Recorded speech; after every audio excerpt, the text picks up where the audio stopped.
Permasalahan yang terjadi di jemaat di Kolose adalah permasalahan yang sama terjadi di kehidupan kekristenan hari-hari ini. Jika jemaat di Kolose terus ditarik oleh pengajaran yang membawa mereka untuk tidak lagi hidup berpusat pada Kristus, tetapi mendasarkan hidup mereka pada budaya-budaya tertentu, sehingga mereka melupakan Yesus dan tidak mengenal Yesus dan tidak merenungkan Yesus kembali. Bukankah kehidupan modern hari ini terus membawa kita untuk melupakan Yesus?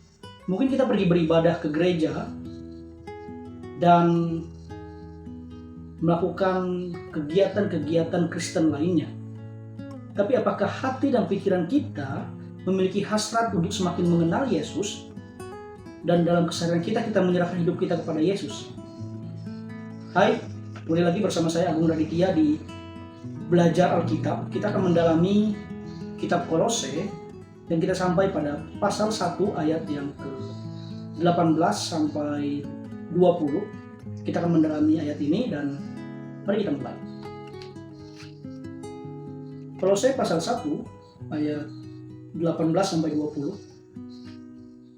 Ialah kepala tubuh, yaitu jemaat. Ialah yang sulung yang pertama bangkit dari antara orang mati, sehingga ia yang lebih utama dalam segala sesuatu.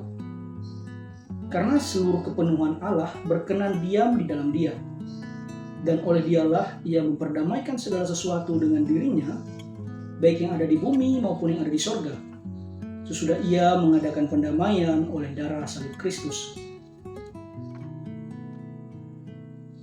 Yesus bukan hanya Allah yang jauh dan tidak tergapai. Setelah Paulus menuliskan di ayat yang ke-17 bahwa Yesus adalah alasan segala sesuatunya ada, alasan bahwa dia lebih tinggi dari pemerintah-pemerintah, lebih tinggi dari raja-raja, lebih tinggi dari penguasa-penguasa, Paulus menuliskan bahwa dia juga Allah atau kepala dari jemaat. Artinya dia dekat dengan setiap orang yang percaya kepada dia.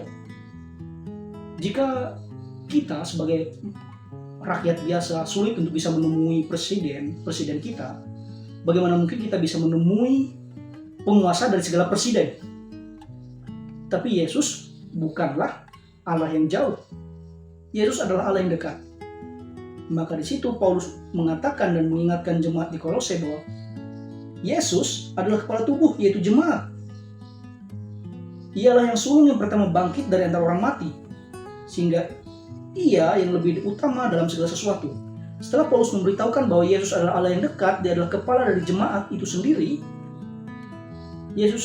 Paulus melanjutkan bahwa Yesus yang lebih dahulu bangkit dari antara orang mati. Paulus ingin menekankan suatu pengharapan yang ada dalam kekristenan, bahwa sang kepala tubuh yang meskipun telah diberitakan mati di atas kayu salib, dan itu suatu berita yang terkenal pada masa itu, seorang guru dari antara orang Yahudi telah mati disalibkan oleh Algojo Romawi atau pemerintahan Romawi. Dia adalah pribadi yang sama telah bangkit karena dia adalah Allah. Pengharapan akan kebangkitan Kristus memberikan kita pengharapan bahwa kita akan dibangkitkan bersama-sama dengan Dia meskipun kita mati secara fisik nanti. Inilah pengharapan kekristenan. Sebab tanpa kebangkitan, maka iman orang Kristen adalah sia-sia. Tanpa kebangkitan Kristus, kematian Kristus sia-sia. Tapi Kristus bukan hanya mati disalibkan dalam penderitaan yang begitu mengerikan, dia juga bangkit. Oleh sebab itu dia dikatakan bahwa dia adalah yang sulung. Dalam kebangkitannya dia telah naik ke surga. Inilah kabar baik, Injil. Inilah pengharapan kita sebagai orang percaya. Selanjutnya Paulus melanjutkan, karena seluruh kepenuhan Allah berkenan di dalam Dia.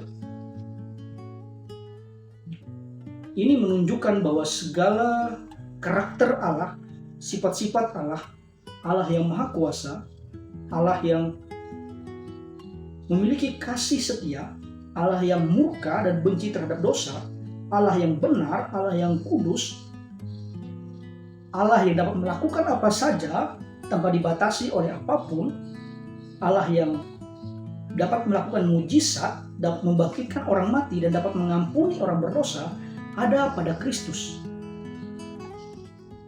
Paulus menekankan bahwa Kristus adalah Allah. Tidak mungkin seorang manusia dapat memiliki sifat-sifat ini jika dia bukan Allah. Jika ia tidak memiliki sifat untuk dapat mengampuni seseorang, jika dia bukan Allah. Oleh karena Kristus adalah Allah, Paulus melanjutkan di ayat 20. Dan oleh dialah ia memperdamaikan segala sesuatu dengan dirinya, baik yang ada di bumi maupun yang ada di sorga. Oleh Kristus yang adalah Allah sejati itu, yang telah menjelma menjadi manusia, dan selama dia menjadi manusia, dia tidak pernah berdosa dan tidak pernah melakukan dosa. Segala hal yang benar ia kerjakan. Ia melakukan mujizat, membangkitkan orang mati, dan dia dihukum sebagai orang berdosa. Dia menggantikan kematian yang seharusnya kita terima, karena dia memperdamaikan kita dengan dirinya sendiri. Saudaraku, kita adalah musuh-musuh Allah sejak dalam kandungan ibu kita. Oleh karena dosa yang melekat dalam diri kita. Kita melakukan dosa bukan karena kita melakukan dosa karena kita orang-orang berdosa. Kita melakukan dosa bukan karena kita lupa atau kita hanya sekedar melakukan kesalahan.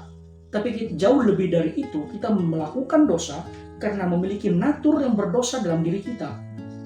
Karena kita memiliki natur bahwa kita adalah orang-orang yang memusuhi Allah dalam hati dan pikiran kita.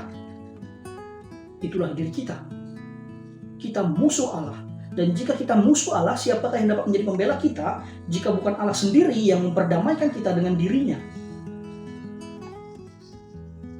Kita adalah orang-orang yang binasa.